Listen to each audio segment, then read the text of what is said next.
जय हिंद दोस्तों, मैं महेंद्र शर्मा स्वागत करता हूं वन वर्ल्ड हिंदी में आपका। उम्मीद करता हूं आप खुश और स्वस्थ है। दोस्तों आइए दिखाते हैं पाक मीडिया की एक और लेटेस्ट डिबेट, जिसमें आरजू काजमी और पाकिस्तान के बहुत ही वरिष्ठ पत्रकार जिन्होंने बहुत ही खूबसूरत विश्लेषण किया है पाकिस्तान की इकोनॉमी का, क्योंकि वो अर्ज से फर्श तक पहुंचाने के बाद अब इमरान खान ने पूरी की पूरी सियासत अपनी पॉलिटिक्स बयानों से घुमानी शुरू कर दी है। क्योंकि पाकिस्तान में जो आज दशा और दिशा पाकिस्तानी अवाम की है, उसमें कहीं ना कहीं पाकिस्तान के प्रधानमंत्री इमरान खान का भी सबसे बड़ा हाथ है। क्योंकि ये तब्दीली का कह के पाकिस्तान की सत्ता पर बैठा था और तब्दीली आज तक पाकिस्तान में नहीं आई है। तो इसी प्रकार का विश्लेषण इस डिबेट में किया गया। साथ में नरेंद्र मोदी जी का पाकिस्तान का जो दौरा था मियां नवाज शरीफ के समय, उस टाइम का जो प्रोटोकॉल तोड़ के उन्होंने पाकिस्तान का दौरा किया था, उसके बारे में भी बहुत ज़बरदस्त और दबंग विश्लेषण पाकिस्तान के इस वरिष्ठ पत्रकार ने किया है। तो दोस्तों देखिए डिबेट और कमेंट में अपनी प्रतिक्रिया जरूर दें।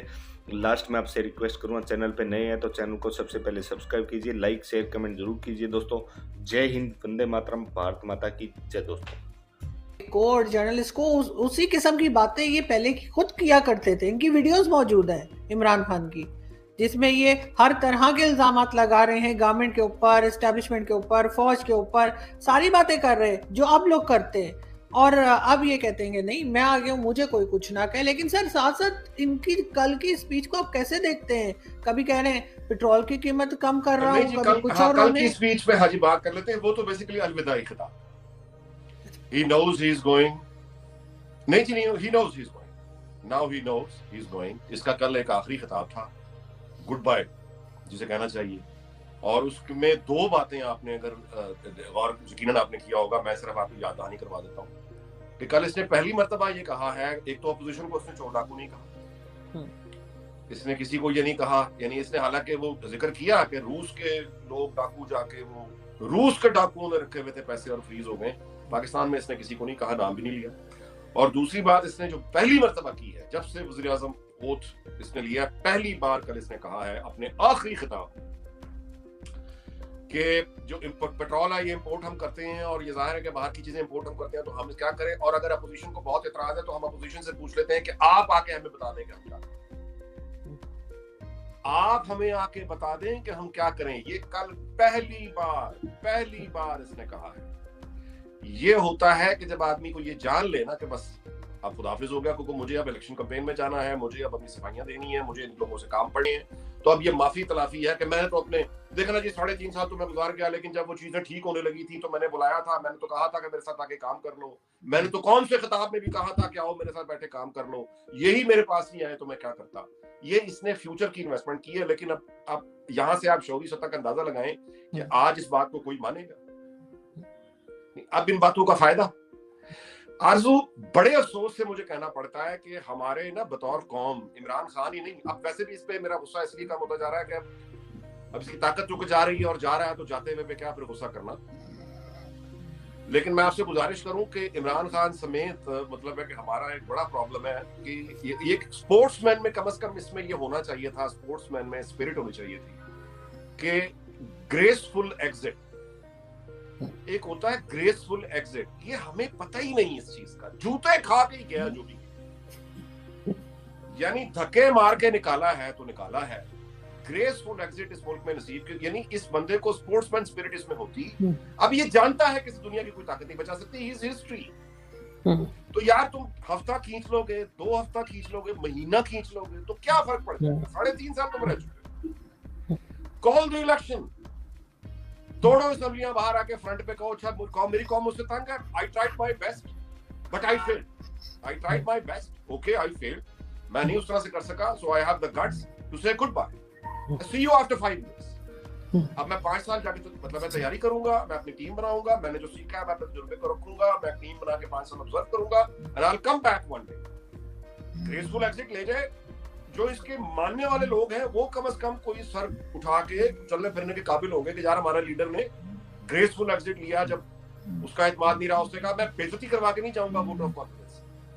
ये असेंबली जिससे मैं 2 बार इत्मीनान का वोट ले चुका हूं, 2 बार, यही असेंबली मुझे जूते मार के अदम इत्मीनान से बाहर निकालेगी। मैं अपने वकार के खिलाफ समझता हूं कि ये असेंबली मुझे निकाले, मैं खुद रिजाइन देता हूं, मैं आगे बढ़ के कहता हूं इलेक्शन लोगों ने अगर मुझे तो वोट नहीं देना, ना दें, कोई बात नहीं, मुझे उनका फैसला कबूल है, सराखों पे मैं घर बैठ के तैयारी करूं। वो फ्रंट पे आना, ग्रेसफुल एग्जिट ले। नहीं, अब ये चौधरियों के पास जाके माफिया मांगेगा, अब ये जहांगीर तरीन को फोन करके माफिया मांगेगा, मांग चुका है जहांगीर तरीन को फोन करके माफिया, उधर जाके पैर पड़ा हुआ है, लोगों पे कौम को खिताब करके अपोजिशन को दावत दे रहा है कि जी आप बता दें, आप बता दें कि हम क्या करें। अब ये अपोजिशन को दावत दे रहा है कि आप बता दें हम क्या करें, अब कह रहा है। तो ये माफिया मांगने का फायदा, ये घूमते फिरने का फायदा, इसे कहते हैं मुर्दा खराब करना, मुर्दा खराब करना। हुकूमत तो तुम्हारी अब मर गई, अब उसको तुम लेके लाश को जलील कर रहे हो दायां बायां, उसको दफनाओ, इज्जत से दफना दो। तो अनफॉर्चुनेटली हमारे नसीब में नहीं है इस तरह की स्पोर्ट्समैन स्पिरिट देखना, खास तौर पे पावर गेम में। यहाँ तो यही है कि बस जो आया आया, उसके बाद आप धक्के जूते मार के, टुटे मार के, गोली मार के निकाले तो। मगर सर ये तो सबसे पहले तो उनको वो बिल वापस लेना चाहिए जो इन्होंने एक बिल लेकर आए हैं मीडिया के ऊपर मजीद पाबंदियां लगाने का कि जी 5 साल की कैद कर देंगे, ये कर देंगे, वो वापस लें। और दूसरा ये कि जो तबाही इन्होंने कर दी है ऑलरेडी, कौन सी कंट्री ऐसी है जहां ये नहीं गए मांगने के लिए, तो दूसरी गवर्नमेंट आएगी तो वो क्या करेगी, उसके हाथ में कुछ है? बहुत मुश्किल है, बहुत मुश्किल है। इकोनॉमी तो अब मेरा ख्याल है कि हमें यकीनन बहुत ज्यादा इकोनॉमी की फिक्र होनी चाहिए, लेकिन इकोनॉमी तो ऐसी चीज है जो मतलब है 3 साल 4 साल वक्त, मतलब है सख्त काटने के बाद आप बेहतरी की तरफ ला सकते हैं। लेकिन इकोनॉमी से बड़ा लॉस अगर कोई हो, जिस तरफ इमरान खान ले गया, अगर कोई बड़ा लॉस हो गया, खुदा ना खास्ता, मैं यानी यहाँ पे तो ये डर है कि कोई ऐसा नुकसान ना हो जाए जो रिकवर फिर ना हो सके। इकोनॉमी तो एक ऐसी चीज है ना कि आप 3-4 साल लगा के कर देंगे, लेकिन खुदा ना खास्ता अगर हम किसी इलाके से महरूम हो गए, हिस्से से महरूम हो गए, तो वो फिर वापस नहीं आएगा। ये तो हमें यहां तक ले जा चुका है। आप मुझे बताइए कि यूरोपीय यूनियन के 22 एम्बेसडर्स ने कलेक्टिव खत लिख के इसको भेजा है और पाकिस्तान से मुतालबा किया है कि यूनाइटेड नेशंस की जनरल असेंबली में आपने रशिया के जो एक्शन है इसे कंडेम करना, अब्सटेन नहीं करना, कंडेम करना।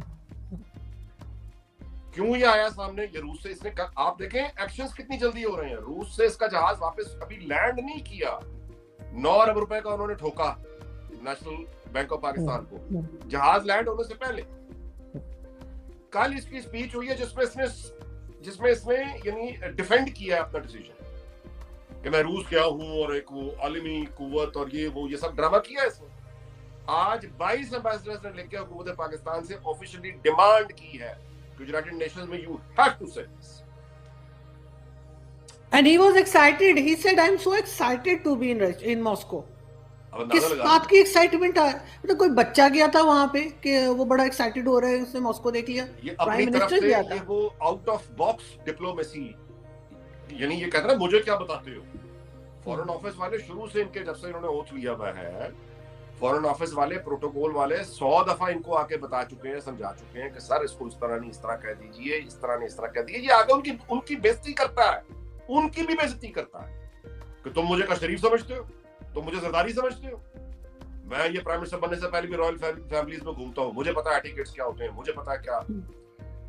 देखें जी, आपको प्रिंस कॉल करता है ना, मैं आपको सिंपल सी बात बताता हूँ। रॉयल्टी का एक बंदा आपको कॉल करेगा, जैसे एक एम्बेसडर है, हाई कमिश्नर है, आप उसको उसके नाम से नहीं बुलाते, योर एक्सीलेंसी होता है, योर हाइनेस होता है, योर एक्सीलेंसी होता है। रॉयल फैमिलीज में ये तो जो इलेक्टेड लोग होते हैं, प्रेसिडेंट है, इनको आप योर एक्सीलेंसी करते हैं। यानी प्रेसिडेंट से अगर आप बात करेंगे, किसी प्राइम मिनिस्टर से बात करेंगे, बेशक वो नेपाल का भी होगा, तो you would have to call him और her your excellency. That is मतलब एक स्टैंडर्ड आपका। लेकिन जब एक रॉयल से आप बात करेंगे, यानी एक तो वो हेड ऑफ स्टेट भी है, यानी एमबीएस है, वो ऑफिशियल पोजीशन उसकी जो भी है, लेकिन वो रॉयल मतलब है, रॉयल्टी है। तो अब आप उसे यानी योर हाइनेस, योर एक्सीलेंसी नहीं कहेंगे, आप उसे कहेंगे your royal excellency, your royal highness. ठीक है। अब आपने मुखातिब कैसा लोगों से करना है, ये फॉरेन ऑफिस के लोग हैं ना जो आपको बताएंगे कि सर आप मिसाल के तौर पे फ्रेंच प्रेसिडेंट से बात कर रहे हैं, तो फिर आपने योर हाइनेस, योर एक्सीलेंसी करके बात करनी है।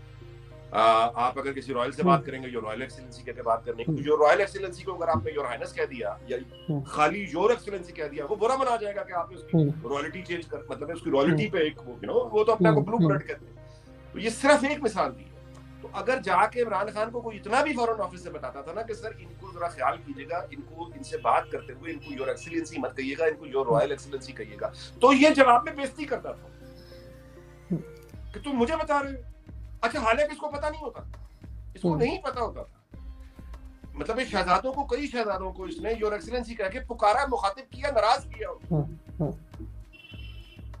तो अब इस मतलब है कि ये हॉरिबल एक बहुत डार्क एज था। तो जो जर्मनी और जापान के बॉर्डर मिला रहा हूँ, उससे आप क्या उम्मीद कर सकते हैं? देखिए जी, भारतीय वो जो वजीर आजम है मोदी, उसको उसने खड़े होके जाती तौर पे, जिस तरह वो गली के थड़े पे लोग खड़े होके आवाजें कस रहे होते हैं, इसने उस तरह से आवाजें कसी हैं नरेंद्र मोदी पे। वो एक फाशिस्ट है, मैं उससे बात नहीं करना चाहता। ये यार, पहले तुम कहते हो कि मैं उसे फोन, पहले तुम उसकी दुआएं मांगते हो, जो कि नहीं मांगनी चाहिए, गलत बात। पब्लिक करते हो, जब वो आके तुम्हारा फोन नहीं सुनता, पहले तुम उसे ट्राई करते हो, बाद में इसे भी पब्लिक कर देते हो। अच्छा, और एक और चीज सर, सॉरी आपकी बात काटी हूँ, एक और चीज यहाँ पे मैं कहना चाहूंगी। शाह महमूद कुरैशी साहब की स्टेटमेंट आपकी बात से मुझे याद आई कि वो कह रहे कि जी नरेंद्र मोदी जी ये ना समझे कि अब यहाँ पाकिस्तान आएंगे तो साड़ियां मिलेंगी, वो लोग चले गए। मैंने कहा वो तो बड़ा अच्छा एक तरीका था कि नवाज शरीफ साहब ने साड़ी गिफ्ट की थी, और बहुत अच्छा है। अगर दोनों कंट्रीज में टेंशन कम हो तो अच्छी बात है। ये खसियानी बिल्ली खंबा नोचे। 27 फरवरी को जिस मुल्क का वजीर आजम ये ऑफर कर रहा है कि मैं पाकिस्तान नहीं, मैं डायलॉग पर यकीन रखता हूं, मैं दोस्ती पर यकीन रखता हूं, भारत को चाहिए कि मुझसे बात कर ले। ये नहीं कि पाकिस्तान दोस्ती पर यकीन रखता है, पाकिस्तान अमन पर यकीन रखता है, पाकिस्तान हमसायों से अच्छे ताल्लुकात चाहता है, नहीं, मैं ये चाहता हूं, ठीक है। और यानी मेरे होते हुए फायदा उठा लो, भारत को मेरे से ज्यादा जानता कोई नहीं है, भारत को ये नहीं कह रहा है कि मेरे होते हुए फायदा उठा लो, बाद में ये चांस नहीं मिलेगा। यार वो तो बमूनी लगा रहे। उसके बाद तुम कह रहे हो, रो रहे हो, ये टीम का लीडर ये कह रहा है, और उसी का वजीर खारजा जो आप बता रही हैं, वो ये कह रहा है कि अब नहीं है साड़ियों वाले। और यार वो तुम पे थूकने को तैयार नहीं, तुम उस पे तंज कर रहे हो अपने लोगों को खुश करने के लिए। और यही नरेंद्र मोदी जिस वक्त चलता है, आपके गालिबन ताशकंद से ही आ रहे थे, ताशकंद और काबुल, और फिर उसके बाद लाहौर आता है, हमारी इज्जत करता है। और आपसे गुजारिश करूं कि नरेंद्र मोदी का अपना इंटरव्यू आपने देख रखा होगा यूट्यूब पर, जिस पर उसने एक्सप्लेन किया कि मैं जब लाहौर गया था तो मुझे मेरे प्रोटोकॉल वालों ने कहा कि इनके हेलीकॉप्टर पे मत बैठो। वो कहता है कि जब मैं आ रहा था तो हमने इस्लामाबाद रुकना था, तो पता चला कि उनकी तो वो लाहौर में है, हमें ये जवाब मिला। तो मैंने कहा कि लाहौर चलते हैं, आओ लाहौर चलते हैं, कोई बात नहीं, मियां साहब को मिलके जाएंगे। तो फिर हमने कहा कि हम आ रहे हैं लाहौर, तो वो कहता है इस्लामाबाद की वजह हम लाहौर चले गए। लाहौर उतरे तो वहां पे पाकिस्तान वालों ने हमें कहा कि एयरपोर्ट से रायबंड ले जाने के लिए वो आपके लिए सेफ नहीं होगा, तो हमने हेलीकॉप्टर का इंतजाम किया। तो मेरे प्रोटोकॉल वालों ने, ये मोदी कह रहा है कि मेरे प्रोटोकॉल वालों ने मुझे बताया कि वो मुझे कह रहे हैं कि उनके हेलीकॉप्टर में तो ये तो मतलब डिप्लोमेटिक नॉर्म्स के खिलाफ है, ये प्रैक्टिस के खिलाफ है, क्योंकि इंडिया का प्राइम मिनिस्टर जिस दूसरे हेलीकॉप्टर में बैठेगा उसकी क्लियरेंस इंडियन यानी वो प्रोफेशनल्स देंगे ना, इंटेलिजेंस, उनके टेक्निकल एक्सपर्ट्स होंगे जो उस हेलीकॉप्टर को एग्जामिन करेंगे कि ये इसकी इंजन ठीक है, इसमें बम तो नहीं लगा हुआ, इसमें कोई प्रॉब्लम, दुश्मन मुल्क का हेलीकॉप्टर है। तो उन्होंने मोदी को मना किया कि आप ये खतरा मत लें। आप एक तो ये कि आप बगैर बताए इस तरह सरप्राइज देने जा रहे हैं, वो कहते हैं इस्लामाबाद ना आए तो आप लाहौर जा रहे हैं, वो कह रहे हैं कि लाहौर से रायबंड हेलीकॉप्टर में तो आप मत जाएं। मोदी कहता है मैं जाऊंगा, मैंने कहता मैंने प्रोटोकॉल वालों को पीछे कर दिया, मैंने कहा जाऊंगा यार, देखें क्या होता है, देखो क्या होता है। लाहौर गया, लाहौर आके पाकिस्तान के हेलीकॉप्टर में बैठ के रायबंड गया। यार इतनी उसने आपको इज्जत दी अपने प्रोटोकॉल वालों के खिलाफ, उनकी एडवाइस के खिलाफ, अपनी उसकी पार्टी का सारा एंटी पाकिस्तान मंत्रा, उसका पूरा एंटी पाकिस्तान है, उन सबको चैलेंज करके वो आके खड़ा हो गया। ये गैर मामूली लोग होते हैं, इस तरह के लोग